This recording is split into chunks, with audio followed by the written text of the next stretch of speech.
Welcome to our practice of Treasury of Precious Qualities by the Great Master, Omniscient Jigme Lingpa, with a commentary by Kangyur Rinpoche, Longchen Yeshe Dorje.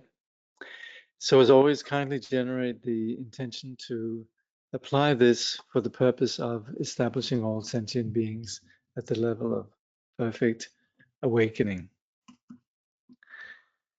So we'll begin with invoking the wisdom body of Jigme Lingpa, the source of love and compassion for all beings, who knows all that is knowable, emanation of Longchen, heir to a treasury of mind thermas, sky-like yogin of the vast expanse of luminosity. Jigme Lingpa, at your feet we pray. So we will now be looking at in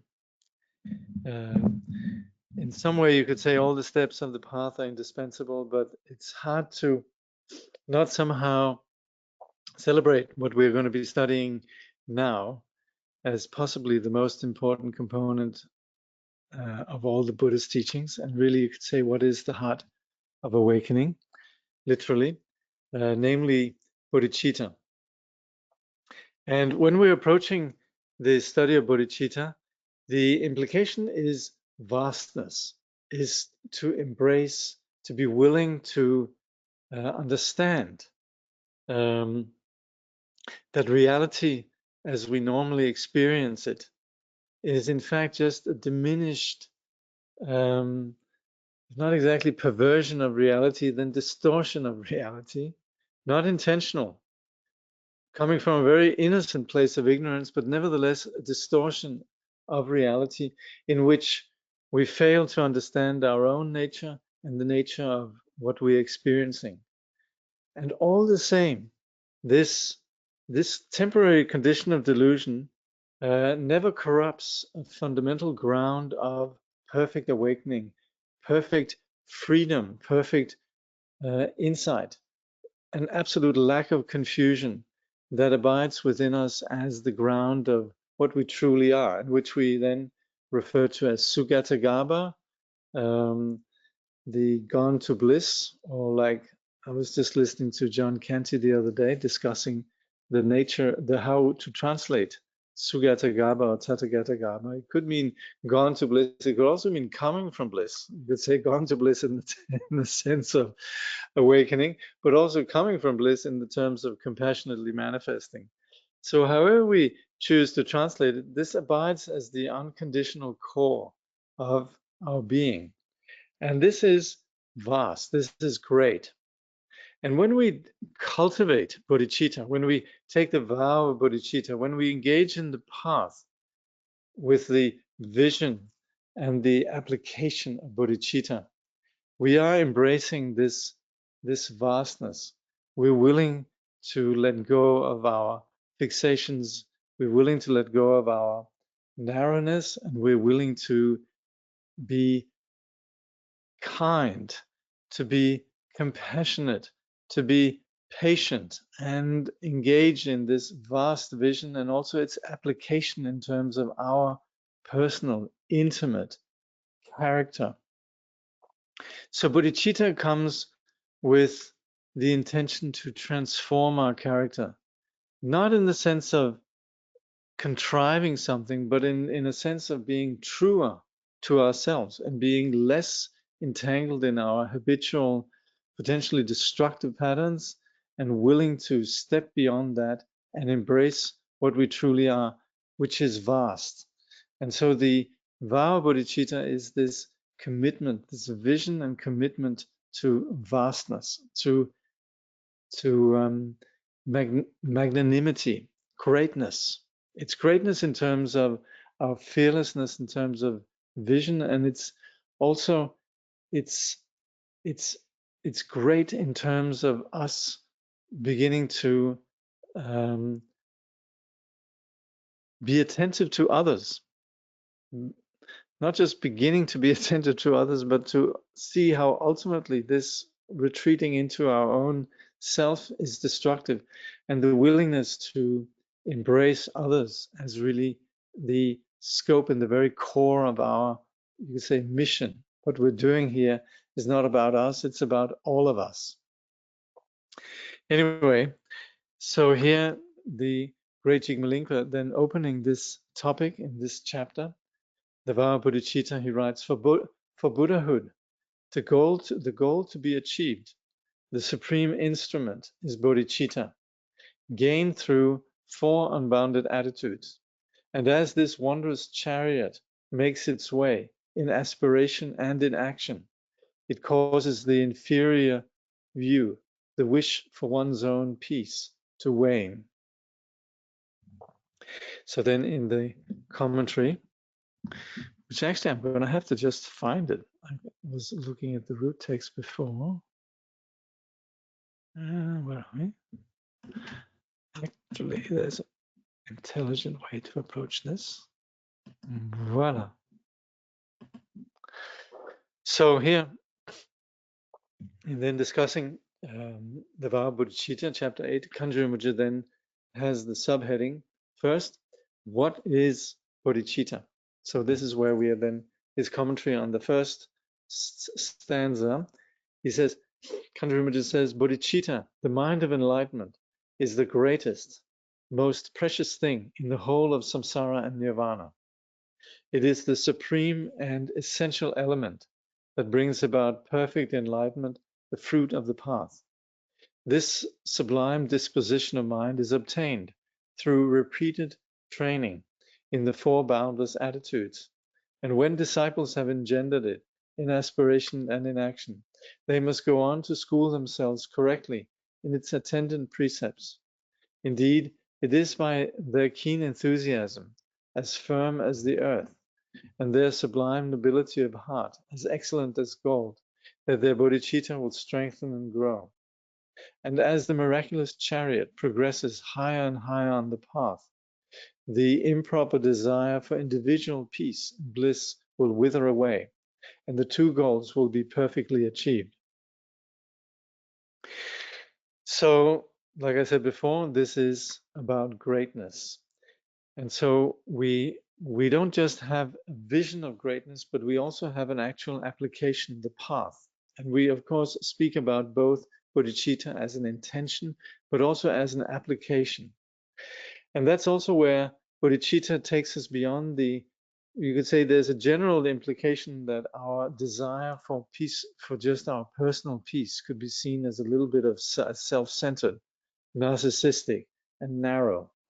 So that's on a very sort of general level, but it's rather also specific here. And you'll very often see how there's reference to the Hinayana, the lesser scope, which is very much still held back by an ignorance that seeks individual peace. It's a subtle ignorance.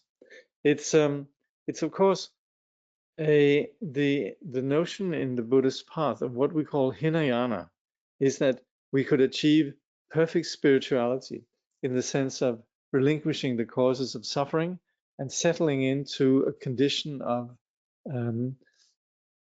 perfect peace, but it is ultimately seen as withdrawal. It's ultimately seen as escaping, and it's ultimately seen as simply just putting ourselves in a place of temporary, if not numbness, then certainly a temporary state of just cessation. And it's a cessation of samsara. And for that reason, it's respected as something that is okay, but it's also regarded as a little bit like if you're crossing the ocean, that you then take a break on an island. And it's not really, you haven't reached the goal yet. And so that's where very often in traditional presentations like we have here, there is a very clear differentiation between whether we're simply just aiming for a personal peace or whether we're engaging from the point of view of sympathizing and empathizing and essentially identifying with the suffering of others. And that's where the bodhisattva and the bodhisattva taking the vow of bodhicitta aspires to achieve the 2 goals. And the 2 goals are then the goal of perfect liberation for oneself and the perfect liberation of others. So these are the two goals, or the two objectives. So then Jigme Lingpa writes, when beings engender bodhicitta in their minds, though still imprisoned in samsara, bound by sin and pain, they gain a crown, the name of children of the conqueror, and are revered by all the world, both gods and humankind. So while we might not be perfect bodhisattvas, then at the time that we conceive of something as great as the bodhisattva vision or the Vara bodhicitta, that's where we might still be ordinary persons. And that's where recently, just the other day, in fact, I was going through a class with Chogyam Trungpa Rinpoche, who discusses this. And he talks about this vision here and the commitment to it as small people with vast vision. And that is, of course, where, yes, we might be small people, but the moment that there is this vision, then the tension between, you could say, our habitual smallness, which here is where Jigme Lingpa refers to that as bound by sin and pain. Essentially, we could say neurosis and neurotic actions, and their result, which is the sort of reality that you construct through self-centering and toxic states of mind, neurosis and neurotic action. As long as we have that, yes, there's a smallness, but the moment that we engender this vision, there's a tension between the two that results in this, what he then refers to as an explosion, that you could say blows the ordinary narrowness out of the water. And that's where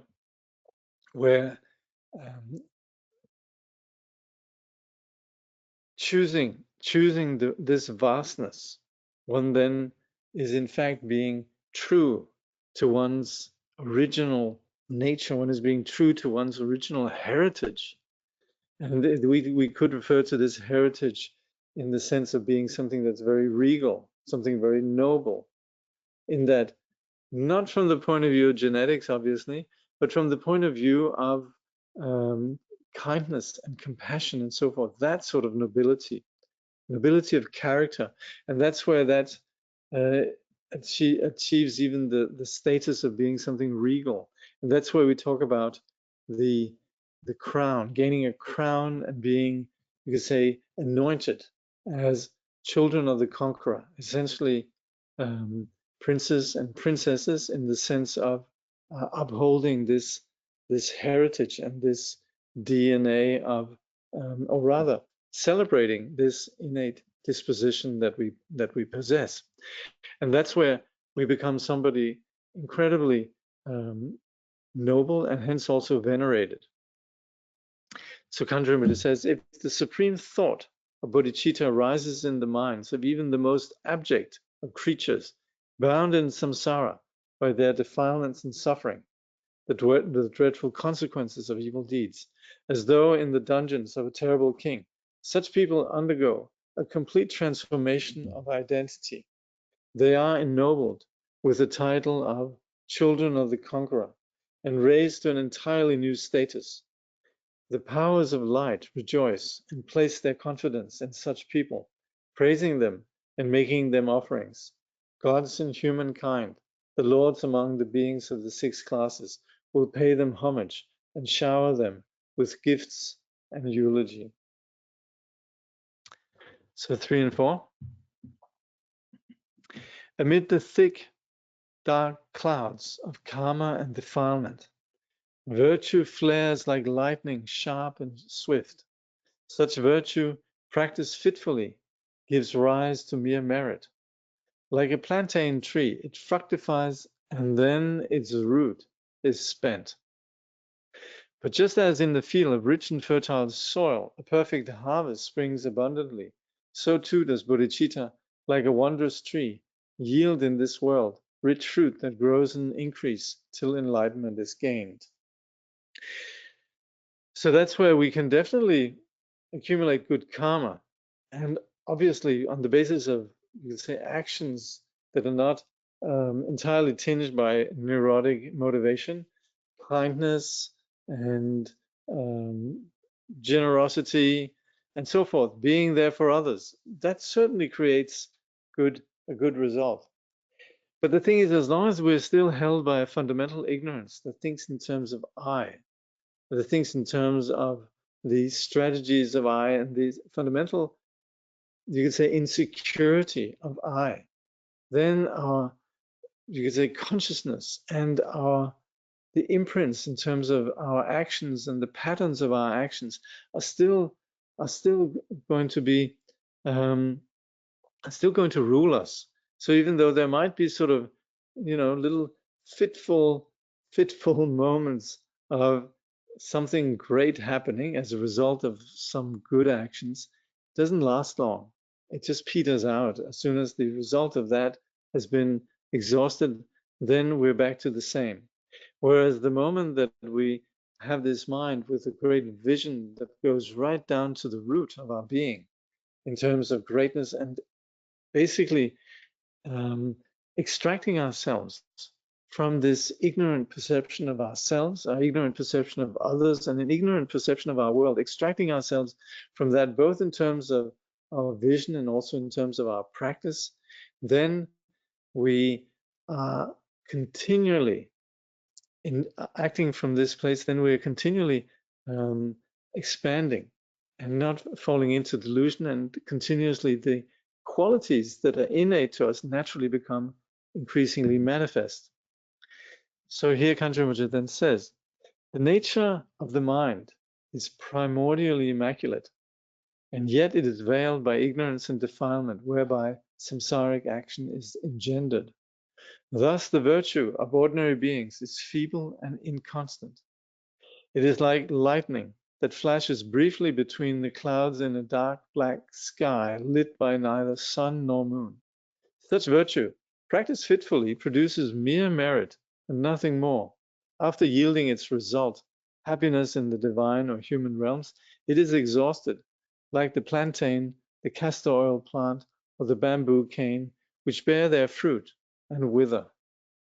By contrast, the miraculous tree of virtue combined with bodhicitta is like a seed planted in fertile, well-farmed land.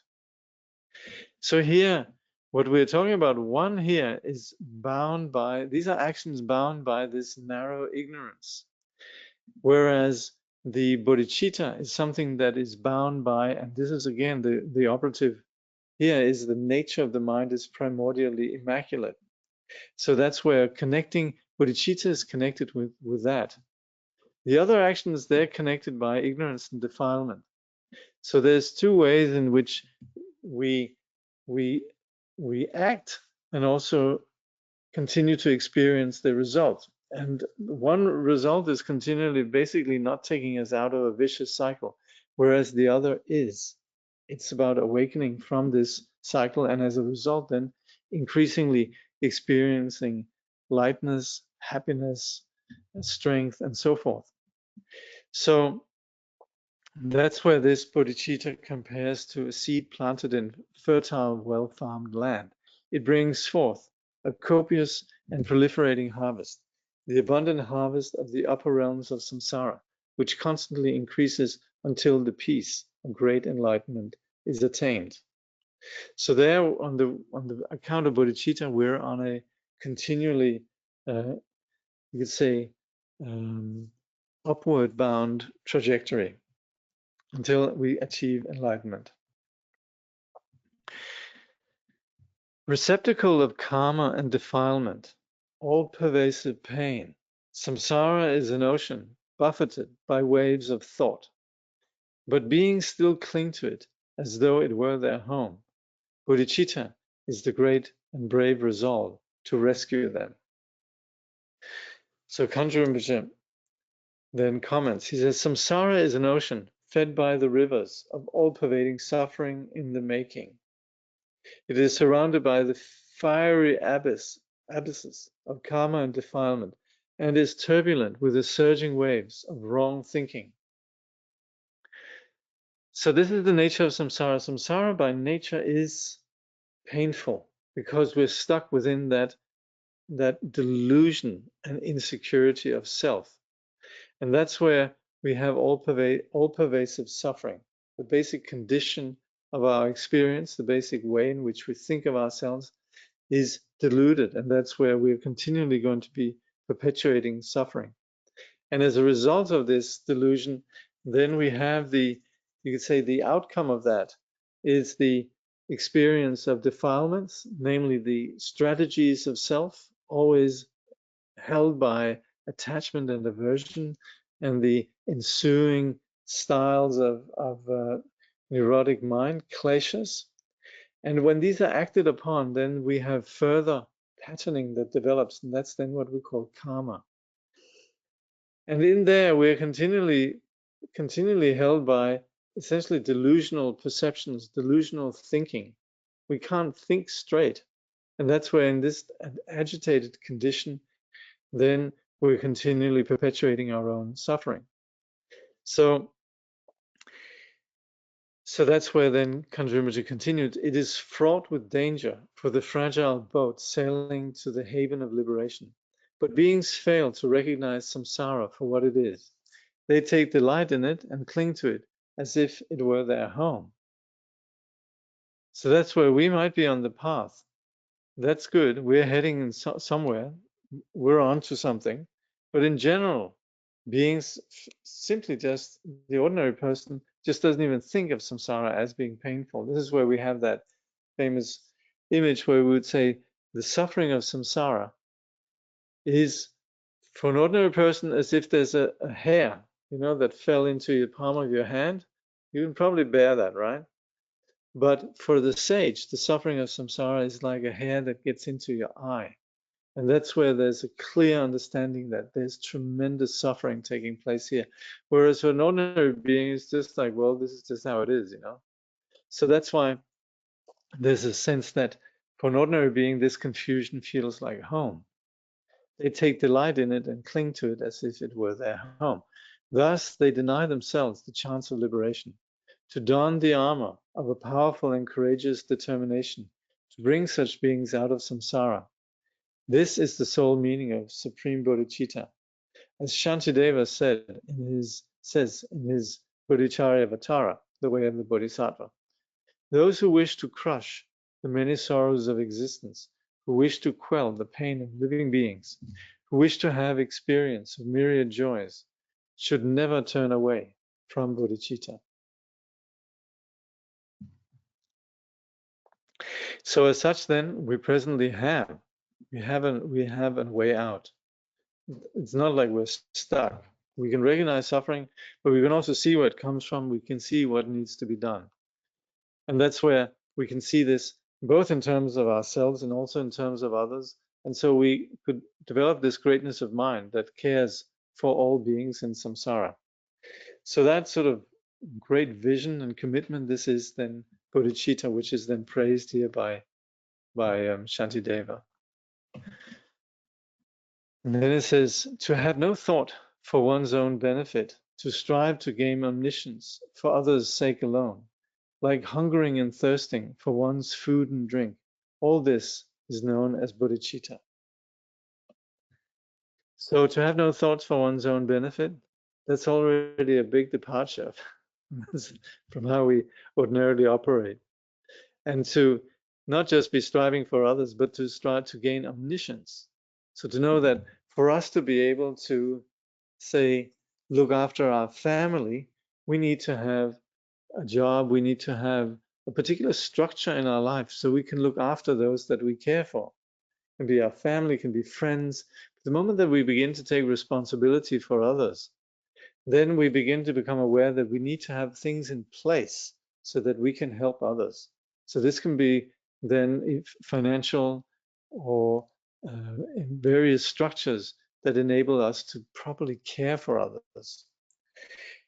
It can also, in this case, however, what's really needed is not the financial aid, it's not all the sort of, you could say, temporary solutions.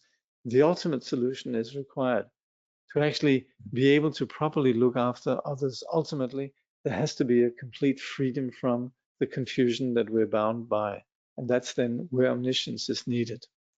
So that's where the Bodhisattva is intent, determined, steadfastly pursuing this goal, which in fact is a goal that fulfills both one's own purpose and also the purpose of others.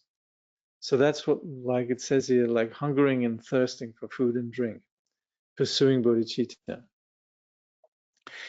So Kangyur Rinpoche writes, beings of great scope do not consult their own interest in the way that those of small or middle scope do. They long to free limitless beings from their sorrow in just the same way that a hungry and thirsty man craves food and drink. This is the measure of their great compassion. Through compassion that focuses on the benefit of others, and through wisdom they focus on complete enlightenment, aiming to bring all beings to omniscience. This is the meaning of bodhicitta, encapsulated in the definition given in the Abhisamaya Alamkara. Bodhicitta is the wish for perfect enlightenment for the sake of others.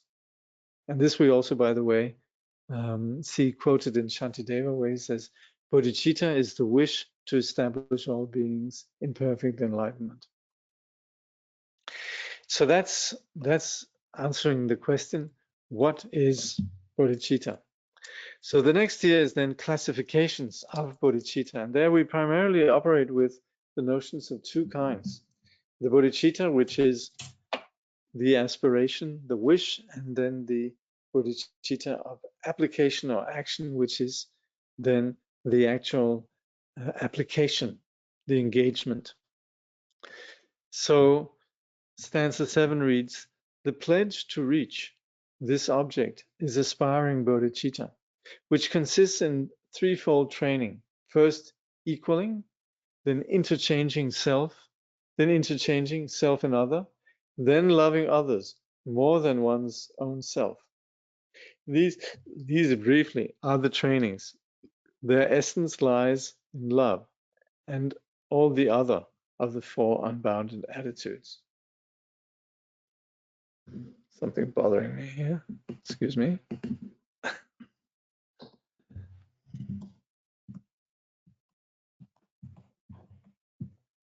Okay. So these two, one is aspiration, the other is application, are very often defined in terms of their method, which is then, in the case of the bodhicitta of aspiration, associated with the four boundless that we've looked at before, whereas that sometimes, but also sometimes this is in words of my perfect teacher, where we'd say these four boundless then also lead to bodhicitta, and the bodhicitta of aspiration then consists of these four, where we say equaling, then interchanging self and other, and then viewing others as more than oneself. So the first is that we recognize that others, just like us, wish happiness. So there's no difference between us. It might be that we look at somebody we find despicable, but actually they're just with their own sort of understanding, pursuing the happiness, however confused it might be. And there are no difference from us who are also wishing happiness. Then there's the interchanging, and that's where we begin to simply begin to actually give our happiness to others and take their suffering. And then finally, it's simply just caring more for others than oneself. So that's what defines the bodhisattva. So rather, that's what's impressive about the bodhisattva, is that essentially the bodhisattva is far more concerned with the happiness of others than oneself. And this is also not some sort of moralistic form. This is simply just the, you could say, organic outgrowth of aligning oneself with the absence of confusion, with the fundamental nature possessing such vastness, in that it's not held by the pettiness, the smallness of self-centering. So these are then the three trainings, and the essence lies in love and all the other four unbounded attitudes that we looked at before. So here then Kangyur Rinpoche comments, The pledge to accomplish perfect enlightenment is known as aspirational bodhicitta.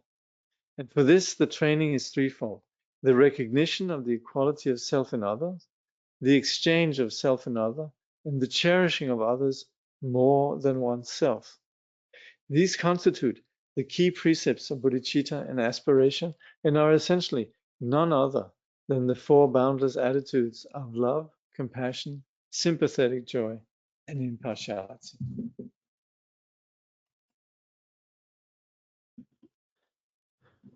Okay, someone asks, what is perfect enlightenment? Perfect enlightenment is the absence of essentially what veils our true nature. Perfect enlightenment is awakening to our true nature. And this is where, for us to experience that, we need the path. We need what we're doing now. We might have the perfect nature inside us, but as long as it's veiled, and we're still held by confusion, it actually doesn't help us. Just like we would say the treasure under a poor man's house doesn't help the poor man if he doesn't know the treasure is there. And that's where we require the path, which then removes what obscures our true nature. But once we perfect the path, once the objective of the path has been achieved, then we awaken to what was always there, the ground of natural, innate, abiding purity. And this is what we refer to as perfect enlightenment. So then stanza 8 reads, to pledge oneself to that which causes such a goal is active bodhicitta. Its trainings are the 6 transcendent virtues and reliance on behavior that is pure and perfect. So that's where then stanza 8 says, defining then bodhicitta in action, Kangyur Rinpoche comments, bodhicitta in action consists of the pledge to practice the 6 transcendent perfections that lead to enlightenment and the undertaking of such a pledge. Its precepts comprise the trainings in the same perfections and all the methods whereby neutral activities such as walking and sitting are rendered virtuous and pure through aspirations made for the benefit of others. So again here, the transcendent perfections, the paramitas, they're founded on a vision of greatness, so that we connect with an abiding greatness within. We're not being held by a fundamental confusion. Even the most basic action that we might undertake, in that it's free from the normally self-centered confusion, it naturally brings about positive results in terms of awakening. And that's where we would say even walking and sitting are rendered virtuous. And that's on the basis of then these aspirations that on one hand comprise of the 4 boundless, and then also the application of these attitudes within the 6 paramitas: generosity, discipline, patience, endeavor, meditation, and prajna.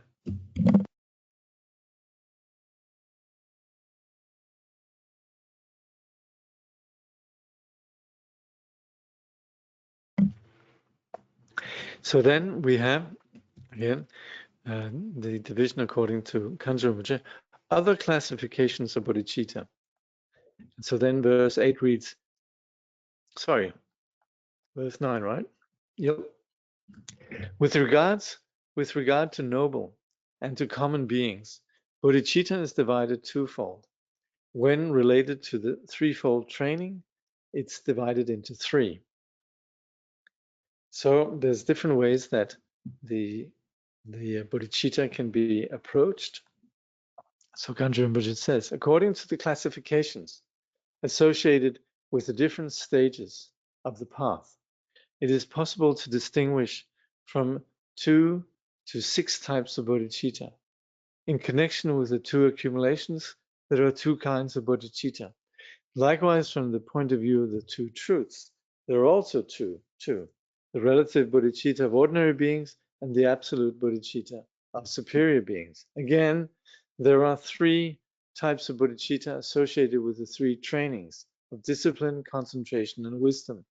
Well, there is another tripartite classification related to the three aspects of discipline: the abstention from negativities, the practice of virtue, and benefiting others. So that's where we can understand then bodhicitta, this vastness of mind in terms of the accumulations, then also in terms of the understanding of the view, absolute truth and relative truth. And that's where Kangyur Rinpoche here says the relative bodhicitta of ordinary beings and the absolute bodhicitta of superior beings. It's so annoying when it does this. Yes. In the first case, the focus of attention is the plight of sentient beings. In the second case, the focus is on the nature of mind. And also, as we would sometimes see, in the first, there is the notion of sentient beings. There's the notion of self and other. There's a reference. There's the dualistic references. In the absolute bodhicitta, there's no such reference points. It's awakening from these confused constructions altogether. So then 10, it is distinguished. That's as far as I've gotten. We might have to end at this point here today. So it is distinguished fourfold in the following way. First, upon the pathways of accumulation and of joining, it's embraced through aspiration. Second, from the first ground till the seventh, there arises bodhicitta of sublime and pure attitude. Third, upon the three grounds, it comes to perfect ripeness. And fourth, upon the ground of Buddhahood, it's free from every obscuration. So that's where someone before was asking about what is perfect enlightenment. And this is what comes about on the basis of bodhicitta, on the basis of this path that is described here. So that's where we first, in terms of the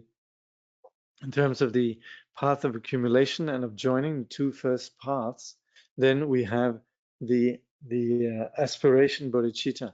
Then we have the bodhicitta of action, which is then from the first to the seventh, there arises bodhicitta of sublime and pure attitude. And then this again further ripens perfectly in what we call the three pure grounds, which are then where the bodhisattva no longer can return to confusion. And then we talk about the fourth path, which is then the perfect Buddhahood. So this is then the path, or the fourfold way that we can distinguish it, where Kangyur Rinpoche then comments, a fourfold division of bodhicitta is also possible based on the different paths. While training on the paths of accumulation and joining taken together, it is impossible to have direct vision of ultimate reality because the obscurations concealing the Buddha nature have not yet been purified. They have not even been partially removed. The consequence of this is that, for the time being, ultimate reality can only be understood conceptually by way of a mental image. And that also is where, when we engage in the path of studying the Dharma, then we cannot have direct understanding of emptiness. But what we can do for the time being is understand how phenomena that we understand don't exist solidly the way we ordinarily perceive. So that's where it's no good to say, oh, I can't understand emptiness. We need to have some understanding on how our assumptions are flawed. And that's where it's essential for us to begin to think critically in terms of the way that we ordinarily understand our reality, both in terms of ourselves and in terms of the phenomenal world. But that then begins to give us an insight into the way things don't exist. And that gives us then a mental image that is very helpful. It's not ultimate. It's not ultimate realization, but it's a conceptual understanding by way of mental image, which is essentially understanding what things are not. And that's what we call then a non-affirmative negation. And we say phenomena don't possess inherent existence. Then it says here, the bodhicitta generated at this stage, therefore, must be practiced through aspiration.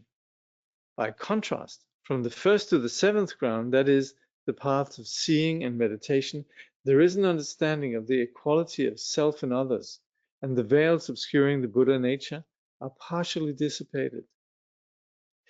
Primordial wisdom is experienced directly, and the bodhicitta of the utterly pure attitude occurs.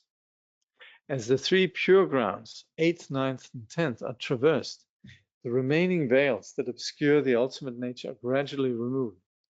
On the 8th ground, the defiled emotional consciousness is arrested, with the result that the wisdom free of concepts is realized. On the 9th ground, the mental consciousness and the 5 sense faculties are arrested. At the same time, the primordial wisdom of the 4 perfect knowledges is realized, together with the infinite purity of all phenomena. On the 10th ground, the functioning of the mental consciousness is purified, and Buddha activities are perfected. So here then we have a footnote that tells us up to and including the 7th ground, the defiled emotional mind, nyunyi, continues to manifest in the form of thoughts through the post-meditation experience of the Bodhisattva. It is, however, powerless to produce karma and is likened to a snake that has been cut in half, which continues to wriggle but is unable to attack. On the 8th ground, this is completely arrested. On the 9th ground, the 5 ordinary sense consciousnesses are completely arrested, but the mental consciousness is only partially so.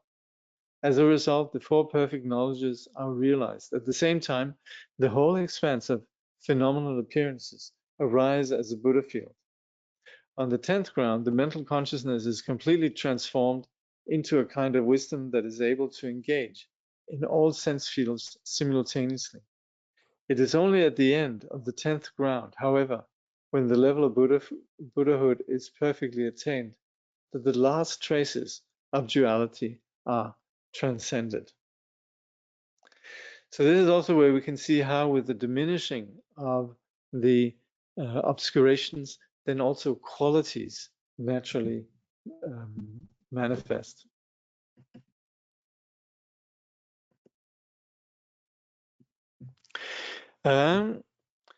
Is bodhicitta naturally growing when we travel on the path?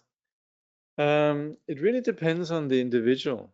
For someone who has an extraordinary wisdom and an incredible merit, we could say that this could take place naturally, effortlessly.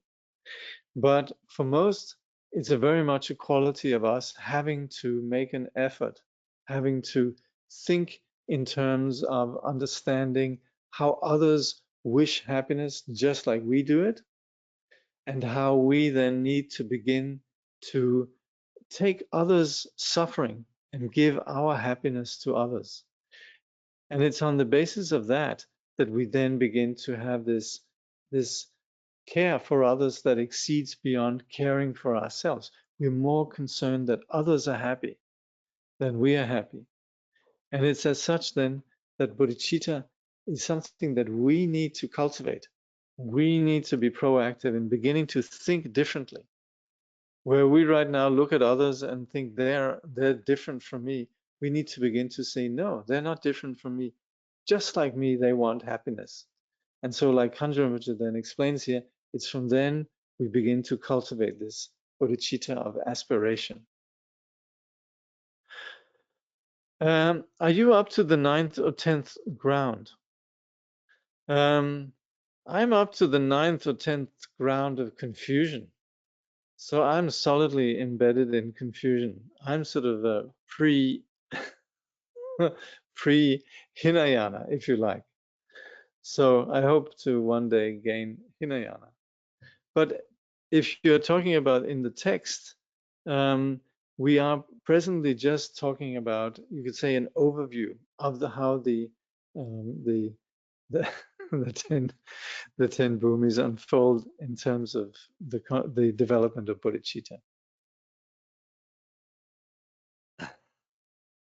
Oh, you were talking about me. Well, that's very kind of you. Thank you. Please maintain that clear perception. That's good. And also, remember that all beings intrinsically abide at the level of perfect enlightenment. Intrinsically, beings all possess the core of enlightenment. So we're just having a temporary fit of samsara, which we are presently trying to remedy. Yeah. Okay. So, like I said, I haven't actually prepared more in the root text, and there's so we'll finish class. I've been sort of don't really intend to make a habit out of this, but actually, because I'm going to be taking this break in the next year, I'm going to try to find a place where we sort of a good place where we can sort of take a break. We'll take a year's break in the study of this. But anyway, we might have some days where we are actually at least doing the full hour, or if not more. But we'll continue here next time then at stanza 11. Okay.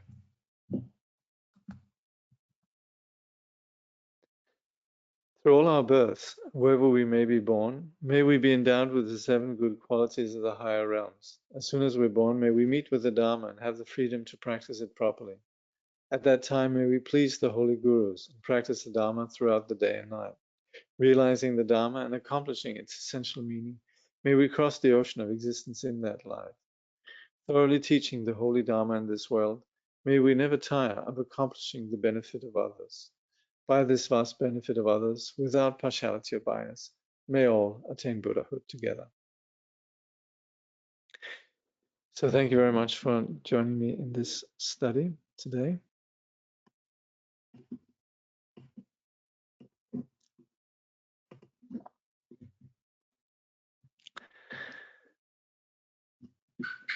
Thank you. Thank you. Okay. See you next week.